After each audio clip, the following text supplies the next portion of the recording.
Welcome viewers. आज हम बात करेंगे बुखार के बारे में।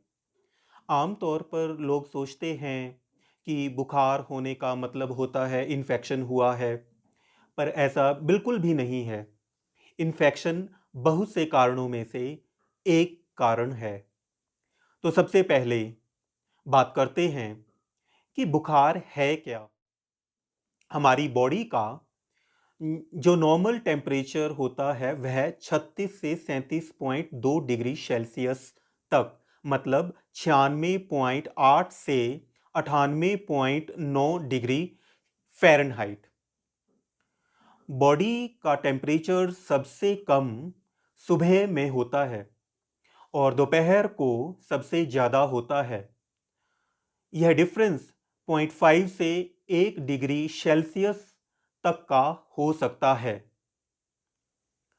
थर्मोस्टेट एक इंस्ट्रूमेंट होता है जो टेम्परेचर चेंजेस को सेंस करता है और उसके अंदर जितना टेम्परेचर आप सेट करोगे वह उतना टेम्परेचर मेंटेन करके रखेगा, जैसे कि आपके फ्रिज, एसी आदि में होता है।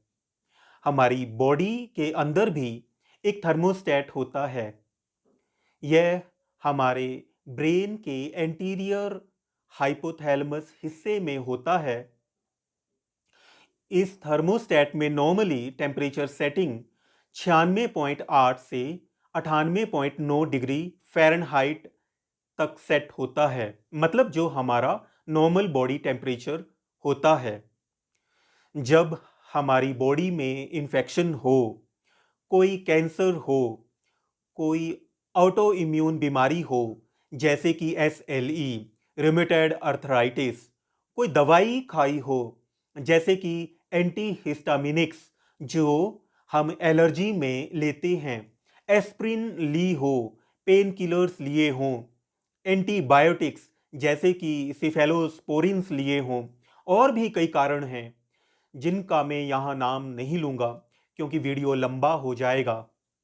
तो होता क्या है, ये सब कारण बॉडी में साइटोकाइंस पैदा करते हैं जो अल्टीमेटली एंटीरियर हाइपोथैलेमस में, जहां हमारे बॉडी का थर्मोस्टेट है, वहां पर PGE2 मतलब प्रोस्टाग्लैंडिन E2 पैदा करते हैं जो टेम्परेचर सेटिंग को हायर टेम्परेचर पर सेट करते हैं। अब बॉडी सोचती है कि बॉडी का टेम्परेचर तो नॉर्मल सेट पॉइंट से कम है, तो बॉडी में चिल्स यानी ठंड का एहसास होता है। ठंड के एहसास को खत्म करने के लिए बॉडी हीट पैदा करती है।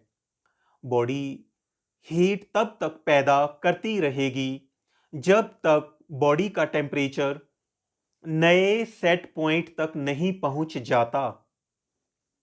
PGE2 साइक्लिक AMP बनाकर बॉडी में मसल कॉन्ट्रैक्शंस से कंपकपी पैदा करके टेम्परेचर बढ़ाती है बॉडी का। यह बढ़ा हुआ टेम्परेचर ही फीवर कहलाता है। तो फीवर का मतलब हुआ जब मॉर्निंग में आपका टेम्परेचर 37.2 डिग्री सेल्सियस, कहे तो 98.9 डिग्री फ़ारेनहाइट से ज़्यादा हो, या फिर दिन के किसी भी टाइम 37.8 डिग्री सेल्सियस यानी 100 डिग्री फ़ारेनहाइट से ज़्यादा हो। जब फीवर 41.5 डिग्री सेल्सियस यानी 106.7 डिग्री फ़ारेनहाइट से ज़्यादा हो जाएगा, तो यह हाइपर पायरेक्सिया कहलाएगा। यह एक मेडिकल इमरजेंसी है क्योंकि इसमें ब्रेन डैमेज हो सकता है, सीजर्स आ सकते हैं। एक और शब्द है हाइपरथर्मिया। पहले हमने बात की थी हाइपर पायरेक्सिया की, अब हम बात कर रहे हैं हाइपरथर्मिया की। हाइपरथर्मिया हम जब कहते हैं जब बॉडी का टेम्परेचर नॉर्मल से ज़्यादा है, पर थर्मोस्टेट में जो सेट टेम्परेचर है वह नॉर्मली सेट है, फीवर की तरह हायर टेम्परेचर पर रीसेट नहीं हुआ है। ऐसा तब होता है जब बॉडी में बहुत ज़्यादा हीट बन रही हो या फिर हीट रिमूव करने के जो मैकेनिज्म्स हैं, तरीके हैं जो बॉडी में, वो फेल होने लग रहे हैं। मतलब बॉडी हीट रिमूव नहीं कर पा रही है।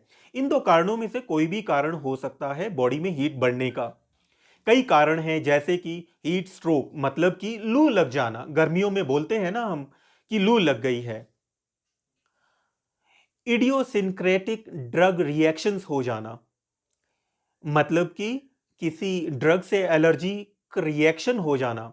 स्टिमुलेंट ड्रग्स लेना, जैसे कि कई लोग ड्रग्स लेते हैं एम्फिटामिन, कोकेन, उनसे भी यह हो सकता है।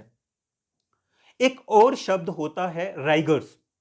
इसका मतलब होता है जबरदस्त चिल, यानी ठंड लगना, और साथ में रोंगटे भी खड़े हो जाना। इसके साथ में दांत कटकटाना और बहुत ज्यादा शिवरिंग होना, कंपकपी होना। यह जो कंपकपी है, यह आपकी मसल्स के कॉन्ट्रैक्शंस से होती है। और जो रोंगटे खड़े होते हैं, ये आपके बालों की मसल्स के कॉन्ट्रैक्शन से होते हैं।